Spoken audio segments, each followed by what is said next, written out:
Nah sekarang banyak orang yang sudah tidak peduli dengan ilmu, kayak ijazah dilakoni kan. Jadi kayak wiridan la ilaha illallah itu sebetulnya harus dibarengi dengan ilmu. Ini yang terakhir supaya nggak lama-lama. La ilaha illallah itu basisnya ilmu. Surga yang begitu mewah itu dibikin juga bagi yang melafadzkan la ilaha illallah. Neraka yang begitu ekstrim, sampai kalau benda dijatuhkan dari atas ke neraka itu sampai bawah nunggu 70 tahun. Bisa kamu bayangkan kalau kamu di dalam naiknya susah itu. Ini dijatuhkan ke neraka itu sampai bawah nunggu berapa? 70 tahun.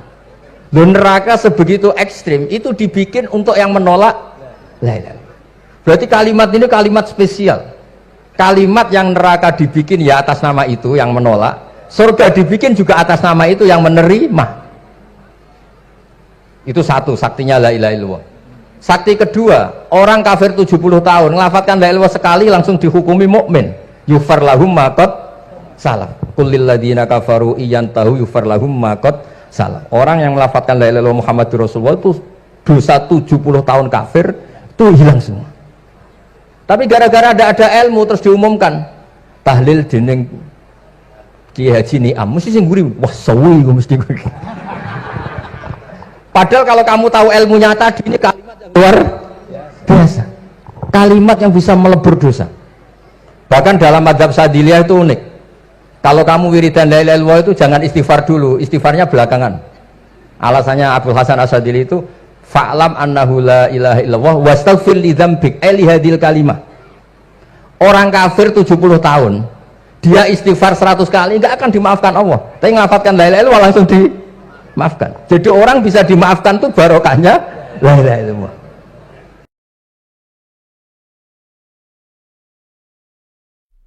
Assalamualaikum warahmatullahi wabarakatuh. Waalaikumsalam warahmatullahi wabarakatuh. Bismillahirrahmanirrahim. Rabbi shrah li sadri wa yassir li amri wahlul 'uqdatam min lisani yafqahu qawli. Allahumma shalli wa sallim wa barik ala sayyidina Maulana Muhammadin wa ala alihi wa sahbihi ajmain amma ba'du. Nah, sehingga ya itu tadi sudut pandang. Makanya saya sering cerita dulu kalau Said Abdul Al-Haddad itu tanya, "Jong kowe ngaji sopo?" Ngaji si A. Kiaimu tahu nangis? Ndak. Ojo ngaji. Kiaimu ati atos, kiai kok ora iso nangis. Tapi kalau Abdul Hasan As-Sadili kebalikan, "Jong kowe ngaji sopo?" Ngaji si A. Kiaimu tahu guyu nak ngaji mboten nate. Ora usah ngaji wong ora iso syukur. Jadi nah itu yang akhirnya menjadi keseimbangan khaufau wa tama. Ada khauf, ada apa? Roja. Sehingga karena sudut pandang itu nggak bisa dihilangkan, sawalangnya nggak bisa dihilangkan. Ini yang sering diceritakan kisah itu kakaknya ini. Dulu Muhammad bin Hasan As-Syaibani, Imam Syafi'i itu lama sekali beliau jadi ulama top yang suka fikir. Dianggap fikir itu aman, ngeringankan hisab. Nggak jenengan fikir yang dihisab malaikat apanya kan? Kan nggak bisa ngisab jenengan, apa saja tidak punya. Punyanya problem. Nah setelah ngaji sama Imam Malik, Imam Syafi'i tanya, yang ilmunya setingkat jenengan siapa? Kata Imam Malik, sebetulnya Abu Hanifah, tapi orangnya sudah meninggal, tapi ada muridnya namanya Muhammad bin Hasan As-Syaibani. Kamu ke sana dari Madinah ke Irak, dulu tempatnya di Baghdad. Setelah di Irak, Muhammad bin Hasan As-Syaibani itu kalau ngitung uang tuh di meja, emasnya tuh banyak, uangnya banyak, dia hitung di meja, malah kaget. Saya ini gedeng kiai, kedunyan ini ketemu kiai, kedunyan. Ya karena Muhammad bin Hasan As-Syaibani itu wali, kamu tanya, kamu heran ya ada kiai kaya? Iya. Ya sudah, kekayaan ini kasihkan orang fasik, biar dipakai demenan, dipakai mabuk, dipakai ini. Terus, ya jangan, kalau kena orang fasik bahaya, jenengan saja. Semenjak itu Imam Syafi'i mulai rodok seneng duit. Jadi ada ceritanya, kok diangen-angen, nah terus keterusan umatnya kayak gini-gini itu. Jadi ini cerita nopo istihad apa? Cerita nopo istihad. Sama pangkat juga sama. Gue seneng nak wong soleh-soleh tidak ikut ngurus negara ini. Mau dikemanakan negara ini? Tapi ada yang berpikir, gue seneng nak wong soleh terkontaminasi. Ya sudah monggo. Sing serapayu jabat, gue berpikir zuhud. Sing payu yo berpikir politik. Yang penting semuanya itu berdasar ilmu. Yang penting itu semuanya berdasar apa? Ilmu. Karena ilmu ini basis yang paling diridani Allah Subhanahu wa ta'ala. Masyhur itu di Ihya sering diceritakan Imam Ghazali, ana alim uhibbu kulla alim. Kata Allah, saya ini alim dan sangat mencintai orang alim. Karena orang alim ini yang tahu perspektif. Orang yang ngiranya, saya ulang lagi, yang ngiranya itu enggak ilmiah. Di depan orang alim itu sangat-sangat apa? Ilmiah. Yaitu tadi misalnya ada ayat wa min ayatihi manamukum billaili wan nahar. Masa iya tidur yang ngorok semua turunnya secara jelas kok jadi wamin ayatihi. Tanyakan ahli medis, sistem tubuh kita kalau nggak tidur itu kayak apa rusaknya? Dan toat pas-pasan ngene iki satu-satunya solusi yo turu. Bengi ngempet kepen delok dangdut, delok dugem. Barang turu jebule esuk wis bar alhamdulillah. Cara melek iman kamu seberapa? Tarikan-tarikan maksiat posisi kamu terjaga bisa kalah kan? Tapi kalau tidur sukses kan tarkul maksinya. Nah, karena tidur itu sukses menghilangkan maksiat disebut wa min ayatihi manamukum billaili wan nahar. Sampai Imam Ghazali ngendikan di makalah itu sehingga nanti ibadahnya umat ini di akhir zaman an-naumu, ibadah terbaiknya itu tidur. Jadi mulane maksud kula ngeten. Sampeyan anut jalur wong alim dia turu ya ibadah, tengok-tengok ya ibadah, jagongan nggih ibadah, gojol-gojolkan ambek kanca nggih napa? Ibadah. Karena ini semuanya kul bi fadlillah bi rahmati fa bidzalika napa? Falyafrahu.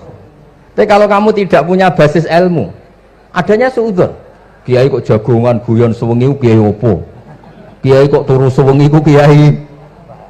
Karena basisnya ada ilmu. Padahal jelas ketika Rasulullah bikin urutan kebaikan, pertama Nabi ngendikan kamu menolong orang. Jika tidak bisa, terakhir Nabi ngendikan takufu syarraka anin nas fa innaha shadaqatun minka ala nafsik. Tadi beliau juga cerita di nasihat Imam Mun, idza lam tuhsin fala tusi. Kalau tidak bisa berbuat baik, setidaknya kamu tidak berbuat jelek sama orang lain. Dan potongan ini paling gampang apa? Tidur kan? Wis sampeyan nak turu wis ra zina, ra maling, ra ngrasani wong wis ora tusi. Nah, dengan konstruksi usul fikih seperti itu kamu tahu kualitas ayat wa min ayatihi manamukum billaili wan nahar. Ya sama, ternyata makan itu yang menjaga nyawa, ternyata makan itu yang menjadikan syukur. Kalau kamu nggak percaya puasa, sama nak poso gedang goreng itu mewah, gedang goreng itu mewah, air satu teguk itu mewah. Makanya kalau lama dulu ada santri kepengen mangan enak, ya saya ingin mangan enak gini-gini, caranya gimana? Itu rumusnya ada sate, ada mie ayam. Idamuhu alju. Kalau kamu ingin enak, lauknya itu lapar. Ya kalau kita kalau puasa itu semuanya kan enak. Nah itu lagi-lagi basisnya itu ilmu. Nah sekarang banyak orang yang sudah tidak peduli dengan ilmu, ke ijazah dilakoni kan. Jadi kayak wiridan la ilaha illallah itu sebetulnya harus dibarengi dengan ilmu. Ini yang terakhir supaya nggak lama-lama. La ilaha illallah itu basisnya ilmu. Surga yang begitu mewah itu dibikin juga bagi yang melafadzkan la ilaha illallah. Neraka yang begitu ekstrim, sampai kalau benda dijatuhkan dari atas ke neraka itu sampai bawah nunggu 70 tahun. Bisa kamu bayangkan kalau kamu di dalam naiknya susah itu. Ini dijatuhkan ke neraka itu sampai bawah nunggu berapa? 70 tahun. Loh, neraka sebegitu ekstrim itu dibikin untuk yang menolak la ilaha illallah. Berarti kalimat ini kalimat spesial. Kalimat yang neraka dibikin ya atas nama itu yang menolak, surga dibikin juga atas nama itu yang menerima. Itu satu saktinya la ilaha illallah. Sakti kedua, orang kafir 70 tahun ngelafatkan la ilaha illallah sekali langsung dihukumi mukmin. Yufar lahum ma qad salah. Qul lil ladzina kafaru iyantahu yufar lahum ma qad salah. Orang yang melafatkan la ilaha illallah Muhammadur Rasulullah itu dosa 70 tahun kafir itu hilang semua. Tapi gara-gara ada ilmu terus diumumkan tahlil dening Kiai Haji Niam mesti sing nguri wah sewi mesti. Padahal kalau kamu tahu ilmunya tadi ini kalimat yang luar biasa, kalimat yang bisa melebur dosa. Bahkan dalam mazhab Sadiliyah itu unik. Kalau kamu wiridan la ilaha illallah itu jangan istighfar dulu, istighfarnya belakangan. Alasannya Abdul Hasan As-Sadili itu fa'lam annahu la ilaha illallah wastaghfir li dzambik li hadil kalimah. Orang kafir 70 tahun dia istighfar 100 kali enggak akan dimaafkan Allah. Tapi ngelafatkan la ilaha illallah langsung maafkan. Jadi orang bisa dimaafkan tuh barokahnya la ilaha illallah.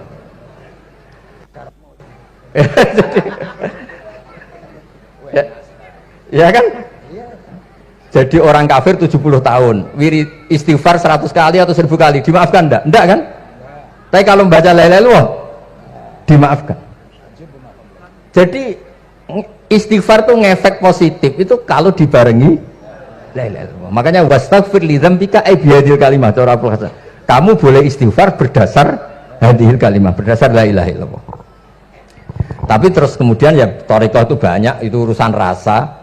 Justru karena la ilaha illallah kalimat thayyibah harus disucikan dulu. Caranya istighfar dulu. Nah itu urusan monggo lah. Tapi apapun itu basisnya harus napa?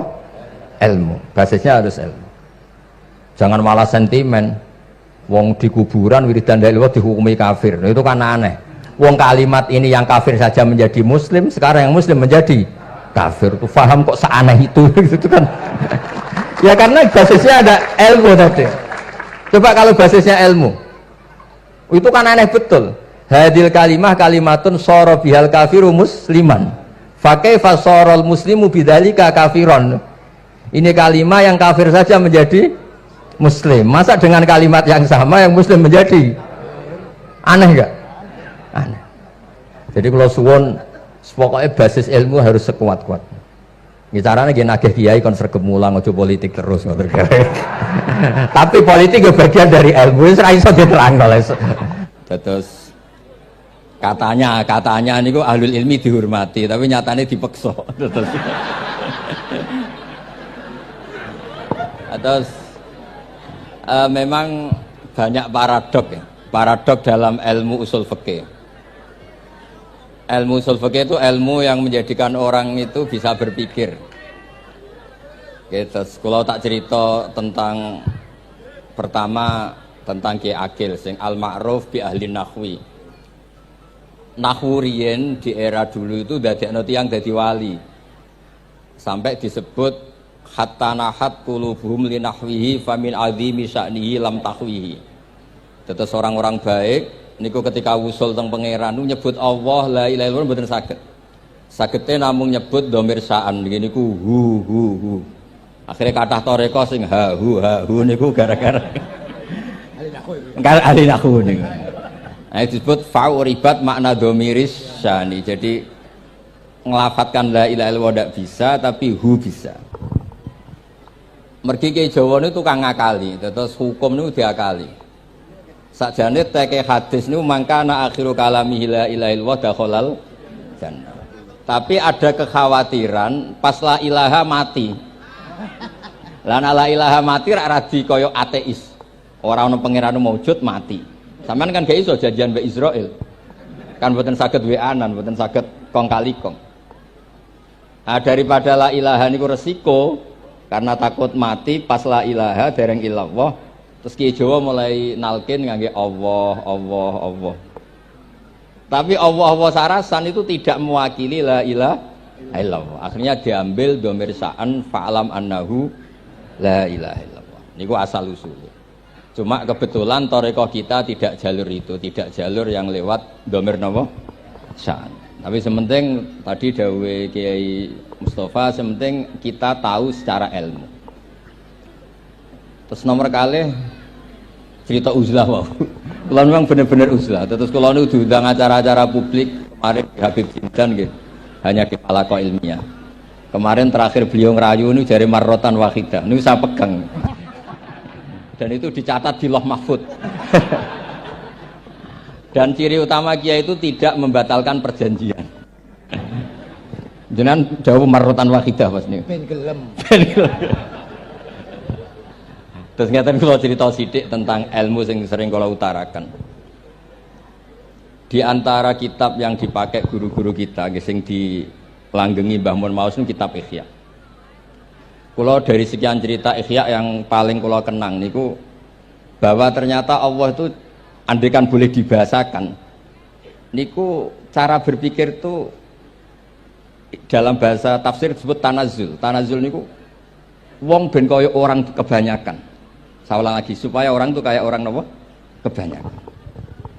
ada dua ahli neraka yang dipanggil, yang satu ditakoi, "Cung ning neraka piye rasane?" "Syarru makan, mboten enak Gusti." Terus pangeran diken balik, "Ya wis kono cung mlayu balik nang neraka." Niku tiange lari kencang, sekencang-kencangnya. Semangate seneng ambek kon balik ning neraka. Ditakoki mbek pangeran, "Lho cung kon mara neraka kok seneng?" "Kula nu pun kapok Gusti, kula nu nyesal ketika di dunia nak jenengan utus niku lelat-lelet. Niki kula tobat dengan bukti dikan jenengan teng neraka kula mlayu." Lho pangeran akhirnya haru, wong kok semangate mlebu neraka kaya ngono. Mergo diperintah pangeran. Ya dados niki ijazah jenengan akan mlebu neraka jenengan sing semangat nggih. Karena zaman ning donya sering diperintah Allah mboten napa? Semangat. Nah niku kemungkinane dibarno, kemungkinane dipanggil. Lah tiyang niku terus dipanggil oleh Allah. Ya wis kaya wong apik, tak kongkon nurut tenan, semangat tenan, terus diken mlebu swarga. Nah niku ijazah pertama nggih. Dinaken mlebu neraka sing napa? Semangat. Sing kedua niku dipanggil niku plengakan lelat-lelet. Kados kula diutus Gus Mus niki nelpon kula mboten purun, akhire ning Bika jare matur Gus Subak. Turuti aku diamuk Bika jare Bapak. Dados niki melibatkan sekian pihak untuk memaksa saya datang ke mriki. Aduh, repot sawang kempek niku. Repot nyen repot. Mugi-mugi di sepuro ngoten. Yang kedua niku diken mlebu neraka malih lelat-lelet ndelok pangeran mboten semangat. Ditakoki mbek pangeran, "Kenapa kamu tidak semangat?" "Saya itu tidak pernah ngira jenengan yang baik sudah masukkan saya ke surga, kemudian jenengan nyuruh lagi saya ke neraka. Saya tidak pernah mengira engkau itu seperti itu." Terus Allah nggih, "Ana indadzoni abdibi." Ya serapopo, swarga wae swarga. Ini dua ijazah untuk sampean supaya bisa masuk napa? Swarga. Terus kita tidak pernah tahu napa Gustofa ngundang kula nyenengno wong akeh ganjaran, napa meksa wong alim dosa, mboten ngerti kula carane. Karena dalam ilmu usul fikih, kembali ke usul fikih, kula nu gak ada khazanah kathah tentang debate pangeran kalian nabi ini.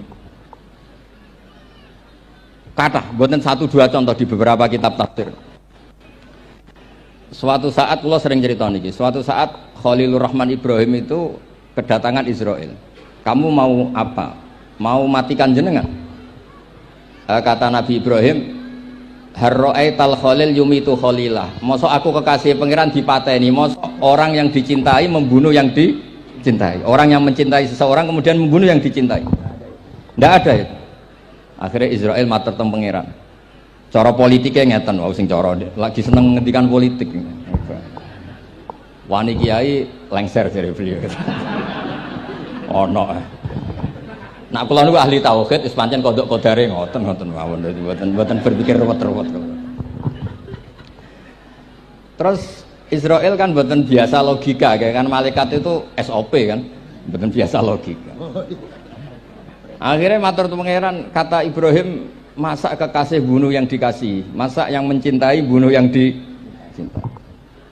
Tapi Ibrahim baru sadar ngadepi pangeran gitu, lebih pinter.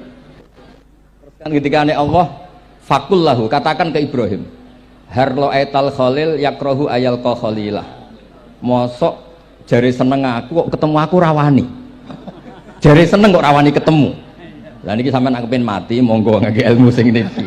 Wong jari seneng pangeran kok rawani ketemu pangeran.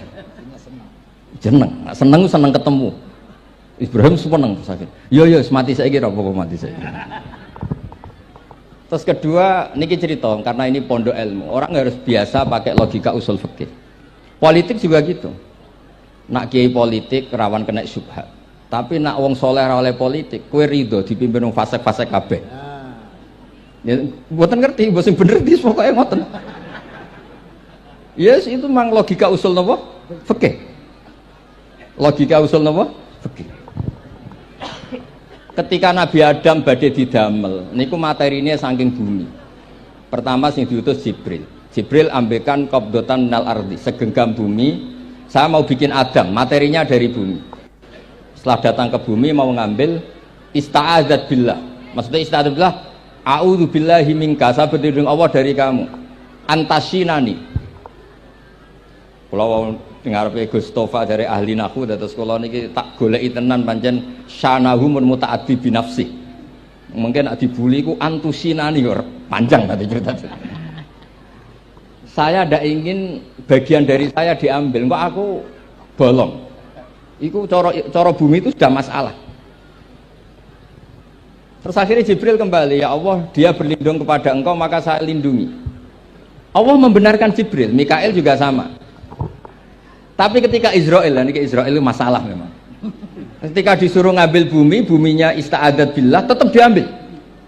A'udzu billahi minka antasinani. Saya berlindung Allah supaya kamu tidak melukai saya, menciderai saya dengan mengambil bagian dari saya. Kata Israel, wa a'udzu billah alla unaffidhu amroh. Saya juga a'udzu billah diperintah Allah kok tidak kasil. Kudu kasil. Lah saya tidak tahu yang benar istiadatnya Jibril apa istiadatnya Israel. Terus memang sudut pandang. Makanya dulu ketika banyak pondok putri itu kiai-kiai kuno dulu itu menentang. Alasannya nggih, nak bojone jelas khawatir kiainya kecobaan itu jelas. Tapi banyak kiai itu nggih khawatir tenan. Kecoba fitnatin nisa.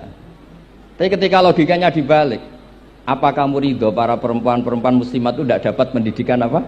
Agama. Hanya karena orang soleh tidak punya nyali, tidak punya peduli mengajar. Tapi kita saged diwalik. Ustaz-ustaz sing imane pas-pasan niku kowe ridho nak kecoba. Sampeyan milih mana? Ridho kecoba apa ridho bodoh? Nah, logika-logika usul fikih ini yang kemudian dipakai Wali Songo. Dipakai Wali Songo kemudian membiarkan sekian tradisi yang insya Allah itu salah sebetulnya. Tapi tidak sebanding dengan asmane Allah Subhanahu wa taala. Misalnya begini. Ngene iki dirungokno mawon. Sampeyan ra paham mboten napa-napa. Sampeyan nak ra paham wis anggap ae tawadhu. Sepantese wong awam yo ora paham. Nak paham dadi kiai. Terus biasa mawon sampeyan nak ra paham aja tersiksa. Umpamane jenengan mboten kiai kok kon paham.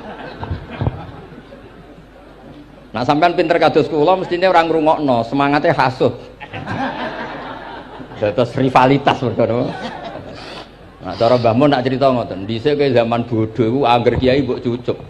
Bareng padha kiai niku koyok saingan. Niku pun sunatullah ndak bisa dihindari niku pun sunatullah. Terus kembali lagi ya. Logika-logika usul fikih niku dipakai oleh Wali Songo. Ngeten ada cerita ini rungokno ten. Itu sudah saya cek di beberapa riwayat termasuk di Musnad Imam Ahmad. Ada orang, ini bukti teorinya Wali Songo itu benar. Wonten tiyang gadah kesalahan. Niku dokumen kesalahan niku maddul basor sepanjang mata melihat. Wes ngoten jumlahnya 99 box. Kayak apa banyaknya? Per box maddul basor sepanjang mata nopo melihat. Ketika dia ditanya Allah itu kalau tanya demokratis. Azolamat kata bati. Jangan-jangan malaikat saya sentimen. Kalau kamu jelek ditulis, kalau baik enggak Gusti. Afalaka udhurun. Jangan-jangan kamu saat salah itu punya alasan. Enggak Gusti, ya memang salah. Tapi kata Allah, sudah kamu tenang saja. Kamu punya ini. Itu hanya satu box. Ya kira-kira kayak tempat jam tangan itu. Enggak, kamu punya ini cukup ini. Terus malaikat tanya, ya Allah, apa artinya, apa ngefek itu kalau ditimbang dengan kejelekan sebanyak itu dengan satu box jam. Orang ini juga bilang, Gusti sudah ada usah ditimbang, nggak ngefek itu pasti kalah. Tapi setelah ditimbang menang yang satu box kecil tadi. Karena di situ ada la ilaha illallah Muhammadur Rasulullah. Jadi malaikat diancam sama Allah, kamu berani tidak mempertimbangkan nama saya? Apapun banyaknya box itu dosa itu tidak saya. Kalau ini la ilaha illallah itu nama saya. Kamu berani tidak mempertimbangkan nama saya? Ya tidak berani Gusti, ya harus dimenangkan. Nah itu semalahnya kok pengajian ini ya ono ikhtilatur rijal wan nisa, tapi baru kayak ngaji di sepuro. Ya aja muni halal tapi ya aja muni terus gak ono faedahe. Di sepuro insyaallah. Karena kalau nuruti harus steril halal itu kayaknya tidak bisa. Terus di situ ditutup fala yaskulu ma'asmillahi ta'ala syai'un. Dibanding asmane Allah Ta'ala sesuatu itu tidak ada nilainya, pasti menang Allah Ta'ala. Sehingga banyak ulama ngendikan kowe nak berdosa, bersalah maca iki. Dan kalau Anda dosa misalnya catatannya satu box, terus di bawah ada astagfirullah, malaikat ditanya sama Allah, kamu berani tidak mempertimbangkan nama saya disebut di situ? Nah, saya ini ribuan orang yang ngundang, saya berani mengabaikan. Bareng ana wong ngaku mbah ya mbah tenan wae. Ya terus ngoten. Kowe wani gak mempertimbangkan Gustofa sing mantune Mbah Maimun. Ya. Semoga cara pandang malaikat nanti seperti itu. Tapi nanti kalau malaikat cara pandang, mbah kok tukang maksa putu. Itu mbah model opo. Nah, saya ini sudah ngalah satu kali. Berikutnya logika kedua yang insya Allah terbangun di kalangan malaikat, yaitu mbah ora oleh maksa napa? Putu. Ning dinggon mbah yang baik putune dolanan di barno. Ini ora. Putu lagi asik-asik dolanan. Rene. Kon nyapu. Nah, itu udah jenis mbah yang baik. Nah, ini pentingnya ngaji. Kalau nate ditanya sama seorang dosen, Gus, masa iya Quran yang katanya mutu semutu-mutunya, kemudian ada ayat kulu washrobu, mosok urusan mangan, gak usah disuruh orang juga makan. Terus kualitasnya kulu washrobu itu di mana? Terus kalau jawab, terus sorokan yang penting wopo, rapat utawa seminar. Ndak ada rapat, ndak ada seminar itu kamu ndak mati, tapi kalau nggak makan itu mati. Penting mana? Ya penting makan. Lah iya, jadi orang itu lupa kalau sesuatu yang seserius itu karena menjaga nyawa, yaitu makan. Terus karena makan tuh hal yang murah dianggap biasa, itu bahaya. Sehingga sebetulnya yang kita bisa jadi wali lewat hal-hal keseharian tidak bisa jadi wali karena tadi. Saya punya hadis, ini mudah sekali untuk Anda jadi wali. Bahkan di atas wali lah. Inna woha ta'ala layar do anil abdi. Pakai inna masih pakai lam taukid. Inna woha layar do anil abdi ayyakulal aklata fayahmadahu alaiha. Au yasroba syarba fayahmadahu alaiha. Allah itu sangat ridho. Ada orang makan satu asupan kemudian dia muji Allah. Loh, orang tidak punya alpat itu tidak mati, tidak punya tanah ribuan hektar itu tidak mati. Tapi kalau nggak makan sesuap nasi, mati. Penting mana? Penting makan. Tapi gara-gara kamu tamak untuk syukur nunggu punya alpat, untuk syukur nunggu punya tanah banyak. Anda ini bodoh. Mau syukur saja syaratnya kok banyak. Jadi sebetulnya kalau kita mau jadi wali itu cukup setiap makan itu kamu syukur. Fayahmadahu alaiha. Au yasroba syarba fayahmadahu alaiha. Makanya wali-wali dulu kalau didik raja yang sedang berkuasa itu ditanya, kamu raja besar, punya pengaruh besar, andaikan kamu di padang pasir dan kemudian Anda tidak mendapatkan air sama sekali, apakah kamu menggantikan kerajaan kamu demi beli satu seteguk air? Iya, akan saya beli karena saya kalau tidak minum mati. La tafrah bimulkin la yusawi jar'atama'in. Kamu jangan bangga dengan sistem kekuasaan yang tidak senilai dengan seteguk air. Orang nggak jadi raja itu nggak mati, tapi kalau nggak minum mati. Terus akhirnya dosen itu tahu, wah berarti kulu wasrobu itu luar biasa, Gus. Ya, sangat luar biasa. Makan dan minum itu luar biasa. Makanya terus ada kiai mertamu mangan. Kalau tadi baru datang kon mangan, di sini ya ada mangan. Ya saya anggap aja itu proses jadi wali, ngoten Pak. Jadi segampang itu jadi wali. Nah kemudian gara-gara torekoh terus jadi wali ku repot kon maca 10.000 wiridan kon opo. Kesuwen nih cara-cara kesuwen. Karena ini partai enggak torekoh tadi. Dulu abahnya Mbah Maimun Mbah Zubair itu kalau disuruh wiridan lama-lama itu enggak mau. Sementing diridani pangeran, maca kok akeh-akeh. Nah, itu partainya partai ahlul ilmi. Ya partainya partai ahlul apa? Nah kemudian karena saya ini nekuni tafsir ya, itu saya kepengen ya menggerakkan supaya ilmu Quran itu menarik. Caranya apa? Cari sisi ekstrimnya. Kalau bolak-balik, kenapa sih orang nggak janggal? Nggak janggal itu udah iskal. Quran itu kan kalamu Allah. Saya ulang lagi, Quran itu kalamu Allah. Masa iya Allah yang Tuhan kemudian ngendikan iya kana butuh iya kanas tai. Kepadamu aku menyembah. Masa Allah ngendikan gitu pada kekasihnya Nabi Muhammad? Padahal Allah itu al-ma'bud bukan abid. Allah yang disembah bukan yang menyembah. semua ahli tafsir, saya bukan bilang sebagian, semua ahli tafsir pasti ngendikan begini. Wa yuqaddaru qabla qaulihi ta'ala iyyaka na'budu qulu.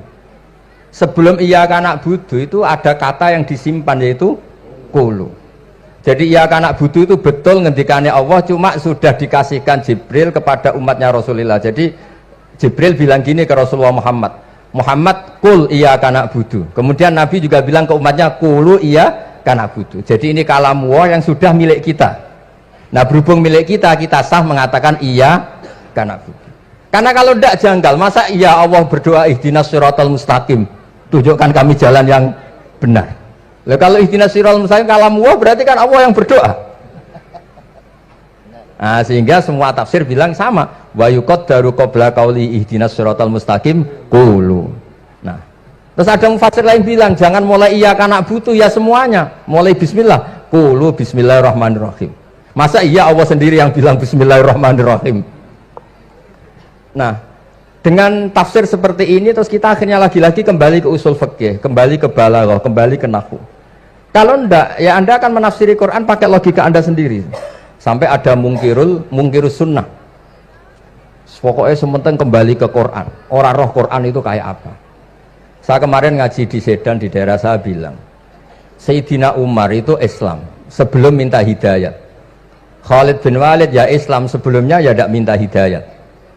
Lah itu kan janggal, padahal katanya Quran itu hudal lil muttaqin, petunjuk bagi mereka yang takwa. Padahal tidak ada sabkut takwa untuk Umar. Umar tidak pernah takwa, tapi nyatanya Islam. Bahkan dia masuk ke rumahnya Zaid bin Arqam itu mau bunuh Nabi, mau nyari Nabi, bukan mau Islam. Tapi ketika dengar iparnya membaca Toha ma anzalna alikal Qur'ana litasqa, kemudian dia masuk Islam. Lalu gimana tentang hudal lil muttaqin, petunjuk bagi mereka yang takwa? Banyak ulama yang mengatakan lil muttaqin itu balaghahnya lil iktifa, lil muttaqina wa ghairihim. Jadi Quran itu petunjuk bagi yang takwa dan yang tidak takwa. Dan itu di bahasa Arab sah. Di bahasa Arab sah. Misalnya gini ya, kalau sampean punya ponakan dolan, "Cung-cung nang mangan." Ya maksudnya ya mangan mbek ngombe, mangan tok seretan mati kan. Itu kan satu paket. Sarobila taqikumul harra wal barda. Pakaian yang melindungi dari panas, di situ nggak disebut wal barda, tapi artinya juga wal barda. Karena kalau tidak diartikan lil iktifa, nanti Quran itu memberi petunjuk bagi yang sudah muttaqin, corong doang nguliai segoro, wis takwa kok. Nah ini kita butuh ahli tafsir yang al usuli, karena itu yang menjadikan Quran punya kualitas lagi. Seolah lagi punya kualitas lagi. Kalau ndak, Quran tuh kayak biasa-biasa saja, kayak tadi kulu wasrobu kayak dan seterusnya dan seterusnya. Jadi kalau suwun barokahnya hormat sama orang alim kados Ki Akil, Ki Siras dan tenaga keluarga mriki. Orang menghidupkan logika ilmu lagi. Jadi kalau seneng lah nak dalam Gusmus ahli ilmu boten krono niat fakir boten. Biar sampean ngerti lah kalau ngadepi ahlul ilmi itu pun boten level.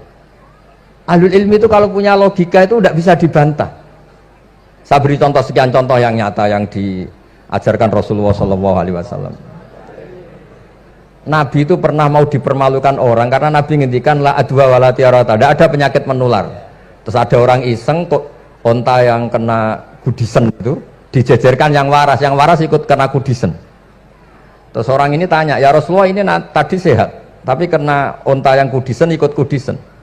Nabi tanya lagi, faman a'dal awal, yang kudisen pertama ketularan siapa? Wah itu dari Allah ya, maksud saya seperti itu.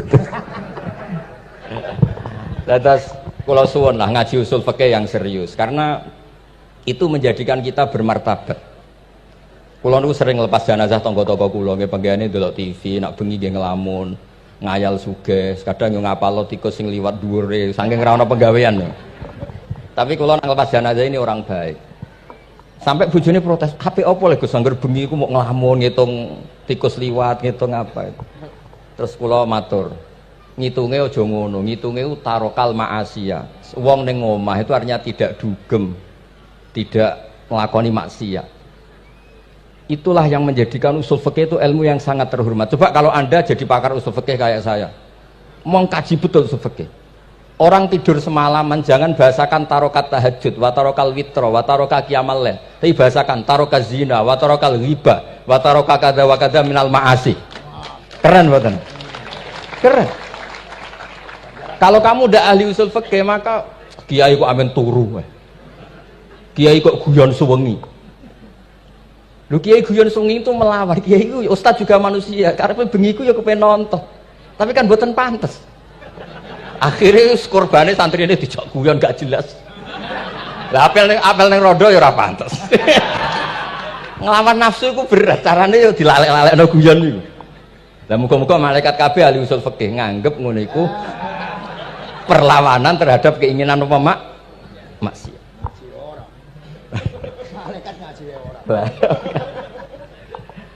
Makanya itu disebut di kitab usul fikih Tanghubul Usul itu izma min mubahin illa wa yatahaqqaqu bihi tarku haramim ma. Fa yalzamu minas sukun tarkul qatli wa minas sukut tarkul ghibah. Tidak ada sesuatu yang mubah kecuali saat Anda lakukan, saat itu juga Anda meninggalkan keharaman. Maka sebetulnya mubah ini punya nilai yang luar biasa, yaitu tarkul haram atau tarkul ma'asi. Jadi sama ini sama rumah kukar kukur, melebu metu, kukar kukur meneh, melebu metu, bariku turu angop ngorok. Nah semoga malaikat ini al usuli sehingga ngitung itu hada tarokal ma'asiyah kullaha. Hebat ini orang yang tinggal napa? Maksiat. Kayak nak malaikat itu jenis rada ekstrim. Alumni kempek suwengi ra tahajud ora witir ku alumni opo? Mulane kalau niku ngaji usul fikih terus supaya diperdengarkan ke malaikat. Supaya teorinya pakai usul napa? Fikih. Jadi kalau melihat kita melakukan mubah niku dihitung tarkul napa? Ma'as. Jadi ada terus orang-orang kafir itu cara berpikir aja alal alihata ilaha wahida innaha adalah syai'un ujab. Muhammad ya tentu mereka masih jangkar. Muhammad problem kita ini banyak. Kalau Tuhannya satu tidak cukup. Ada problem kredit macet, ada problem macam-macam kan, utang piutang macam-macam. Kalau Tuhannya satu tidak cukup. Kita butuh Tuhan banyak karena problem kita banyak. Lalu Nabi mengajarkan mereka apa logika yang dibangun. Kalau kamu jadi buruh, kemudian majikan kamu banyak, semuanya merintahkan kamu bingung enggak? Ya bingung. Tuhan kamu itu majikan kamu, kalau banyak-banyak perintah semua kamu yang bingung. Ya sudah mat Tuhannya satu saja. Itu disebut wa masalah rojulan fihi syuraka umutasakisuna wa rojulan salamal lirrojul. Nah, sekarang itu kita ini mulai kehilangan fatonahnya Rasulullah SAW. Nabi dulu itu kalau nerangkan ilmu itu logikanya gampang sekali. Logika yang dibangun tuh gampang sekali. Ada orang cerita, ya Rasulullah saya ini ada sekian anak saya, yang paling saya cintai satu. Apa saya boleh melebihkan yang paling saya sayangi dalam pemberian? Nabi jawabannya itu tidak langsung jangan enggak. Apakah kamu berharap bahwa mereka semuanya baik ke kamu? Iya, semuanya saya ingin baik ke saya. Ya kalau gitu jangan. Kan tidak fair kita mengunggulkan yang satu, melebihkan yang satu, sementara kita berharap semuanya baik. Itu tidak fair kata Nabi. Jadi dulu Nabi itu, terus ini yang cerita fikih. Dulu Ahlul Madinah itu mangga, itu masih pentil sudah dijual. Pentil dijual harganya 2 juta. Masa iya pentil harganya 2 juta? Karena dengan asumsi sudah jadi mangga. Tapi ketika Nabi datang di Medina dan penduduk Medina itu abkhosna sikailan, orang paling buruk dalam pertimbangan dalam jual beli. Nabi cara ngendikan itu unik. Ara'aitum law anna waha yamna'us samra fabima yastakhillu ahadukum mala akhi. Kalau pentil ini ternyata kena angin terus kemudian tidak jadi buah, lalu kamu nerima uang 2 juta itu atas nama apa? Atas nama beli pelem, nyatanya belum jadi mangga. Mosok kalau pentil seharga 2 juta. Semenjak itu terus Ahlul Madinah sadar kalau jual buah itu nunggu ba'da buduwi solahiyah, setelah samroh ini berbentuk. Tapi Nabi tetap ngendikannya pakai logika. Nah sekarang banyak kiai yang sidik-sidik neraka. Sebenarnya Nabi itu ngajari logika. Ada pemuda dia itu hipersek, mau masuk Islam tapi tetap boleh bebas. Saya ini ingin Islam tapi jangan larang seks bebas. Wah itu sahabat semuanya melarang ketemu Nabi karena ini ngawur betul, masa pamit Islam kok. Tapi setelah gaduh, Nabi tanya, kenapa gaduh? Ada pemuda mau masuk Islam tapi yasta'izinu fi zina, dia minta izin supaya tetap boleh zina. Kata Nabi, suruh ke saya ke sini. Setelah datang di depan Rasulullah, logika yang dibangun Nabi itu luar biasa. Atuhibbuhu li bintik. Kamu suka punya anak putri kemudian jadi demenannya orang laki-laki hidung belang? Ya enggak, saya bunuh orang itu. Andaikan itu ke ibu kamu, saya bunuh orang itu. Atuhibbuhu li bintik, atuhibbuhu li ummik, atuhibbuhu li ukhtik, atuhibbuhu li kholatik. Kamu suka punya anak putri yang jadi demenannya orang? Ya enggak suka ya Rasulullah. Kamu suka kalau punya ibu didemeni orang banyak? Ya enggak suka Nabi. Sampai otaknya itu yastakbihu zina. Sehingga otaknya itu, wah zina itu buruk betul. Akhirnya ya Rasulullah sudah, saya mau se-Islam tanpa zina-zina. Karena logika yang dibangun Nabi itu luar biasa. Nabi pertama mengingatkan atuhibbuhu li bintik, atuhibbuhu li ummik, atuhibbuhu li ukhtik, atuhibbuhu li kholatik. Sampai dia ini nggak bisa apa-apa. Sudah Nabi sudah. Jadi logika ini yang harus kita waris. Lagi-lagi kembali yang bisa waris itu ahlul ilm. Sama itu kan kayak diskusinya Nabi Yahya dan Nabi Isa. Nabi Yahya itu suka berkawan orang-orang soleh. Setiap berkunjung di mana itu nyari yang orang-orang soleh. Ditanya kenapa kamu berkawan orang soleh? Ya berkawan orang soleh itu asik. Tapi kalau Nabi Isa enggak. Kalau ada desa-desa yang masih hitam, masih merah itu dikunjungi kemudian dibina. Ditanya sama Nabi Yahya, lima anda tanzilu ala syirarin nas. Kok kamu kumpul orang-orang yang kayak gitu? Jawabnya beliau, innama ana tabibun udawil mardo. Di mana-mana nabi itu ya dokter. Di mana-mana dokter nyembuhkan yang sakit. Jadi dulu logika kebalikan itu dibangun sehingga dulu ulama khilaf itu ikhtilaful a'immah apa? Rahmah. Masyhur itu. Saya sering cerita dan itu ada di kitab Khilyatul Auliya. Nabi Yahya itu lebih ceria. Nabi Isa itu agak sering cemburut. Atau kebalikannya, pokoknya yang satu tuh mali aro ka'abisan ka'anna kataknatu mir rahmatillah. Kamu kok sering cemburut, seakan-akan rahmat Allah itu terbatas, wong kok raiso syukur. Yang satu gojlok, mali aro ka'dohikan ka'anna katakmanu mimakrillah. Kowe kok guya-guyu, kok is bebas kon rokok wae gitu. Nggih ngoten mawon. Assalamualaikum warahmatullahi wabarakatuh.